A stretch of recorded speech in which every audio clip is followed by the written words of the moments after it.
Some people collect stamps, others coins, but shrunken heads? Yes, you heard me correctly. Let us introduce you to Billy Jamieson, the man known as the real relic hunter.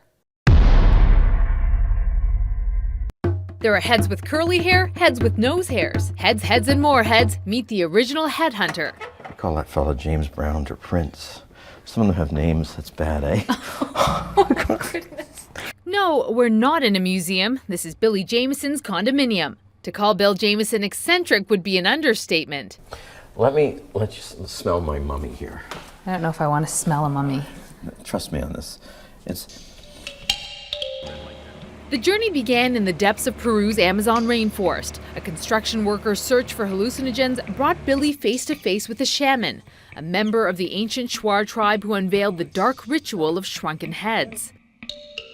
Well, first they take the head, then they take the skull out, and they cut up the back to the crown.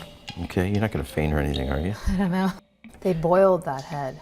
The head's getting smaller. It's basically like wet leather shrinking in a dryer. Once that was done, then they'd wash it in a river or pond, and then they'd wear it back to their village around their neck. He became obsessed, acquiring 3 shrunken heads in a month. It still comes under, I guess you'd call it, oddities and curiosities, and that's how they became collectible. But it's a human head. It's a shrunken human head. Before he knew it, Jamieson had amassed what is arguably the world's largest private collection of shrunken heads. They now sit proudly on display like fine china on a shelf, amid a sea of other wares, also not for the faint of heart. What's that up there? Well, this is a Fiji cannibal fork. For some reason, when they cooked up human meat, they would not touch the actual flesh with their hands. They would cook it and then basically pick it up with a fork. This is also a fork here too, but this is much smaller. This is the biggest one I've ever seen, and that's why I bought it. Probably a big fat cannibal. And the biggest insult the Fijian chief could do was refuse to eat you. You weren't worthy of being eaten. A quick scan of the 54-year-old's Toronto condo reveals why this man has been dubbed the real relic hunter. Every inch of the 6,500 square foot space is crammed with macabre oddities and antiquities. This is a 19th century vampire protection kit. After Bram Stoker wrote Dracula, this is before radio and TV. Yeah. Are you kidding? And people just started believing in it. So somebody started making these kits just to show people. Here you have a mirror, a cross, and a mirror if the guy doesn't show a reflection. There's garlic in here. Different things. Does it smell still? It does. Garlic. Oh my God, is that strong? It's garlic powder, yeah. That's like, and it's over probably 100 years old. I run ads in a lot of antique magazines around the world, looking for oddities and curios and tribal art.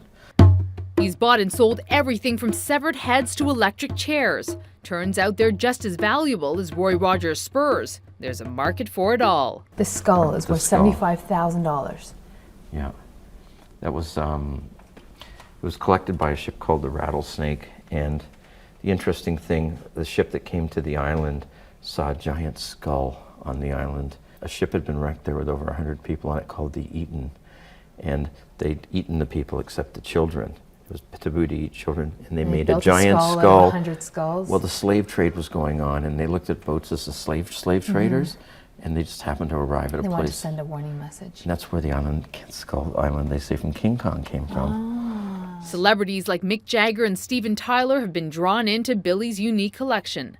Some people collect baseball cards, coins, shoes, purses, I get, but heads? It's the same disease. Doesn't matter what it is. Whether you're collecting tribal art, and it happens to include shrunken heads, and different heads from different cultures, it's no different than collecting thimbles. I'd beg to differ. So how does he get the goods past customs, you ask? What do you write on the shipping label? What is in the package? Really? Yeah. Like decapitated shrunken head? I know that sounds weird, but it's true. You'd think the place would be haunted with so many dead specimens lying around. How many people could honestly say they could fall asleep with an Egyptian mummy lying a few feet away? Don't you think there might be some spirits or ghosts? We have one ghost that seems to hang around the fish tank. An old man in a suit that's too large. The lower level of Jamieson's condo is covered in taxidermy, a tribute to the Niagara Falls Museum, which he purchased in '99 for an undisclosed amount. There's a lot of Siamese animals here. Yeah, there's a lot of from the freak animal collection: Siamese pigs, two-headed pigs, five-legged cows. Down here we have Skipper the dog.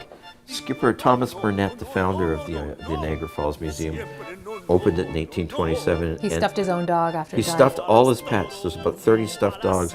But the interesting thing about the Skipper is Skipper had no front legs, and he used to walk them with wheels. He kept the freakish elements and resold a group of 9 mummies for $2 million, one of which turned out to be Pharaoh Ramses I. Quite a coup for a high school dropout from Mississauga.